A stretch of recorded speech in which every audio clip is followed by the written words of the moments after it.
شروع اللہ کا نام لے کر جو بڑا مہربان نہایت رحم والا ہے۔ یاسین، قسم ہے قرآن کی جو حکمت سے بھرا ہوا ہے۔ اے محمد صلی اللہ علیہ وآلہ وسلم، بے شک تم پیغمبروں میں سے ہو، سیدھے رستے پر ہو۔ یہ قرآن غالب و مہربان کا نازل کیا ہوا ہے تاکہ تم ان لوگوں کو جن کے باپ دادا کو خبردار نہیں کیا گیا تھا خبردار کر دو کہ وہ غفلت میں پڑے ہوئے ہیں۔ ان میں سے اکثر پر اللہ کی بات پوری ہو چکی ہے، سو وہ ایمان نہیں لائیں گے۔ ہم نے ان کی گردنوں میں طوق ڈال رکھے ہیں اور وہ ٹھوڑیوں تک پھنسے ہوئے ہیں، تو ان کی گردنیں اکڑی ہوئی ہیں، اور ہم نے ان کے آگے بھی دیوار بنا دی اور ان کے پیچھے بھی، پھر ان پر پردہ ڈال دیا تو یہ دیکھ نہیں سکتے۔ اور تم ان کو خبردار کرو یا نہ کرو، ان کے لیے برابر ہے، یہ ایمان نہیں لائیں گے۔ تم تو صرف اس شخص کو خبردار کر سکتے ہو جو اس نصیحت یعنی قرآن کی پیروی کرے اور رحمان سے غائبانہ ڈرے، سو اس کو مغفرت اور بڑے ثواب کی بشارت سنا دو۔ بے شک ہم مردوں کو زندہ کریں گے، اور جو کچھ وہ آگے بھیج چکے اور جو ان کے نشان پیچھے رہ گئے ہم ان کو قلم بند کر لیتے ہیں، اور ہر چیز کو ہم نے کتاب روشن یعنی لوح محفوظ میں لکھ رکھا ہے۔ اور ان سے گاؤں والوں کا قصہ بیان کرو جب ان کے پاس پیغمبر آئے، یعنی جب ہم نے ان کی طرف 2 پیغمبر بھیجے تو انہوں نے ان کو جھٹلایا، پھر ہم نے تیسرے سے تقویت دی تو انہوں نے کہا کہ ہم تمہاری طرف پیغمبر ہو کر آئے ہیں۔ وہ بولے کہ تم اور کچھ نہیں مگر ہماری طرح کے آدمی ہو، اور رحمان نے کوئی چیز بھی نازل نہیں کی، تم محض جھوٹ بولتے ہو۔ انہوں نے کہا کہ ہمارا پروردگار جانتا ہے کہ ہم تمہاری طرف پیغام دے کر بھیجے گئے ہیں، اور ہمارے ذمے تو صاف صاف پیغام پہنچا دینا ہے اور بس۔ وہ بولے کہ ہم تم کو اپنے لیے منحوس سمجھتے ہیں، اگر تم باز نہ آؤ گے تو ہم تمہیں سنسار کر دیں گے اور تم کو ہم سے دکھ دینے والا عذاب پہنچے گا۔ انہوں نے کہا کہ تمہاری نحوست تمہارے ساتھ ہے، کیا اس لیے کہ تم کو نصیحت کی گئی؟ نہیں، بلکہ تم ایسے لوگ ہو جو حد سے تجاوز کر گئے ہو۔ اور شہر کے پرلے کنارے سے ایک آدمی دوڑتا ہوا آیا، کہنے لگا کہ اے میری قوم، پیغمبروں کے پیچھے چلو، ایسوں کے جو تم سے صلہ نہیں مانگتے اور وہ سیدھے رستے پر ہیں۔ اور میں کیوں اس ذات کی پرستش نہ کروں جس نے مجھے پیدا کیا اور اسی کی طرف تم کو لوٹ کر جانا ہے؟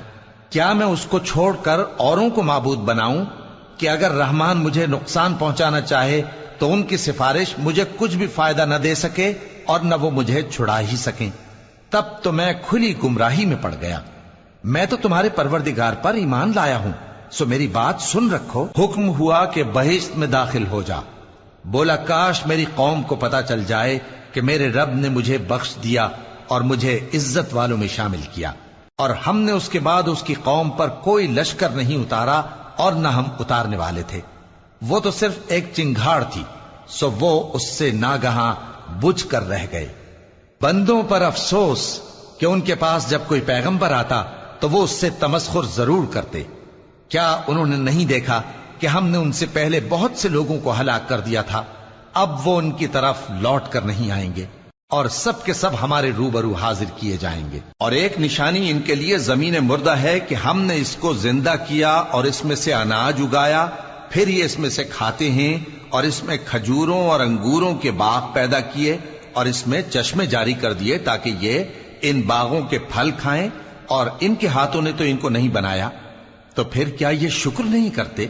وہ ذات پاک ہے جس نے زمین کی نباتات کے اور خود ان کے اور جن چیزوں کی ان کو خبر نہیں سب کے جوڑے بنائے۔ اور ایک نشانی ان کے لیے رات ہے کہ اس پر سے ہم دن کو کھینچ لیتے ہیں تو اسی وقت ان پر اندھیرا چھا جاتا ہے، اور سورج اپنے مقرر رستے پر چلتا رہتا ہے، یہ اس غالب و دانا کا مقرر کیا ہوا اندازہ ہے۔ اور چاند کی بھی ہم نے منزلیں مقرر کر دیں، یہاں تک کہ گھٹتے گھٹتے کھجور کی پرانی شاخ کی طرح ہو جاتا ہے۔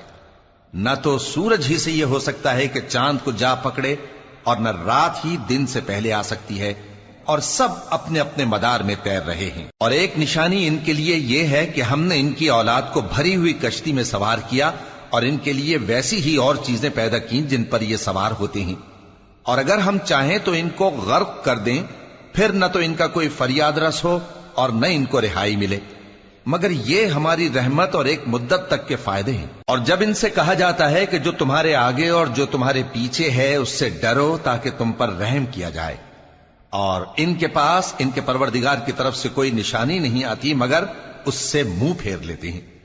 اور جب ان سے کہا جاتا ہے کہ جو رزق اللہ نے تم کو دیا ہے اس میں سے خرچ کرو، تو کافر مومنوں کے متعلق کہتے ہیں کہ بھلا ہم ان لوگوں کو کھانا کھلائیں جن کو اگر اللہ چاہتا تو خود کھلا دیتا، تم تو کھلی گمراہی میں ہو۔ اور کہتے ہیں اگر تم سچ کہتے ہو تو بتاؤ یہ وعدہ کب پورا ہوگا؟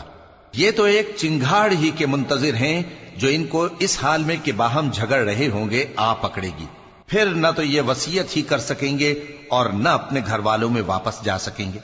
اور جس وقت سور پھونکا جائے گا یہ قبروں سے نکل کر اپنے پروردگار کی طرف دوڑ پڑیں گے، کہیں گے ہائے بربادی، ہمیں ہماری خوابگاہوں سے کس نے جگہ اٹھایا۔ یہ وہی تو ہے جس کا رحمان نے وعدہ کیا تھا اور پیغمبروں نے سچ کہا تھا۔ وہ تو صرف ایک زور کی آواز ہوگی کہ سب کے سب ہمارے روبرو آ حاضر ہوں گے، پھر اس روز کسی شخص پر کچھ بھی ظلم نہیں کیا جائے گا اور تم کو بدلہ ویسا ہی ملے گا جیسے تم کام کرتے تھے۔ اہل جنت اس روز عیش و نشاط کے مشغلے میں خوش ہوں گے، وہ بھی اور ان کی بیویاں بھی سایوں میں تختوں پر تکیے لگائے بیٹھے ہوں گے، وہاں ان کے لیے میوے ہوں گے اور جو وہ منگوائیں گے ان کو ملے گا۔ ان کو پروردگار مہربان کی طرف سے سلام کہا جائے گا، اور وہ فرمائے گا کہ گناہ گارو تم آج الگ ہو جاؤ۔ اے آدم کی اولاد، کیا میں نے تم سے کہہ نہیں دیا تھا کہ شیطان کو نہ پوجنا، وہ تمہارا کھلا دشمن ہے، اور یہ کہ میری ہی عبادت کرنا یہی سیدھا رستہ ہے؟ اور اس نے تم میں سے بہت سی خلقت کو گمراہ کر دیا تھا، تو کیا تم سمجھتے نہیں تھے؟ یہی وہ جہنم ہے جس کے تمہیں دھمکی دی جاتی تھی، جو تم کفر کرتے رہے ہو اس کے بدلے آج اس میں داخل ہو جاؤ۔ آج ہم ان کے منہوں پر مہر لگا دیں گے اور جو کچھ یہ کرتے رہے تھے ان کے ہاتھ ہم سے بیان کر دیں گے اور ان کے پاؤں اس کی گواہی دیں گے، اور اگر ہم چاہیں تو ان کی آنکھوں کو مٹا کر اندھا کر دیں، پھر یہ رستے کو دوڑیں تو کہاں سے دیکھ سکیں گے؟ اور اگر ہم چاہیں تو ان کی جگہ پر ان کی صورتیں بدل دیں، پھر وہاں سے وہ نہ آگے جا سکیں اور نہ پیچھے لوٹ سکیں۔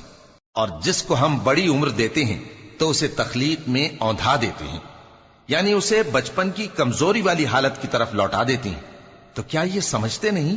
اور ہم نے ان کو یعنی اپنے پیغمبر صلی اللہ علیہ وآلہ وسلم کو شعر گوئی نہیں سکھائی، اور نہ وہ ان کو شایع ہی ہے، یہ تو محض نصیحت ہے اور صاف صاف قرآن ہے، تاکہ اس شخص کو جو زندہ ہو خبردار کرے اور کافروں پر بات پوری ہو جائے۔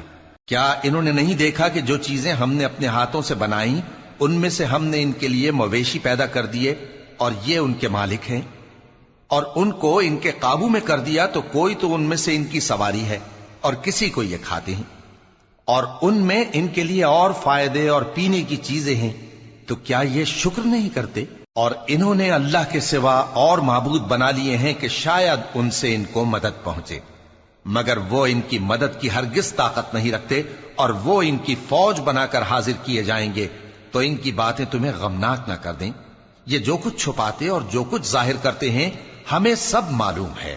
کیا انسان نے نہیں دیکھا کہ ہم نے اس کو نطفے سے پیدا کیا، پھر وہ تڑاک پڑاک جھگڑنے لگا اور ہمارے بارے میں مثالیں بیان کرنے لگا اور اپنی پیدائش کو بھول گیا، کہنے لگا کہ جب ہڈیاں بوسیدہ ہو جائیں گی تو ان کو کون زندہ کرے گا؟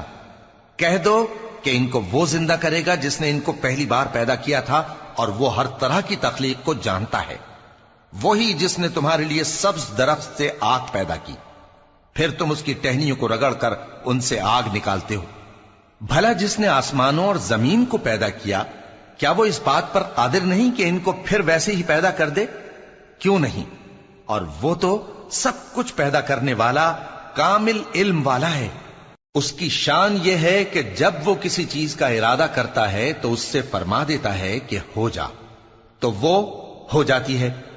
وہ ذات پاک ہے جس کے ہاتھ میں ہر چیز کی حکومت ہے، اور اسی کی طرف تم کو لوٹ کر جانا ہے۔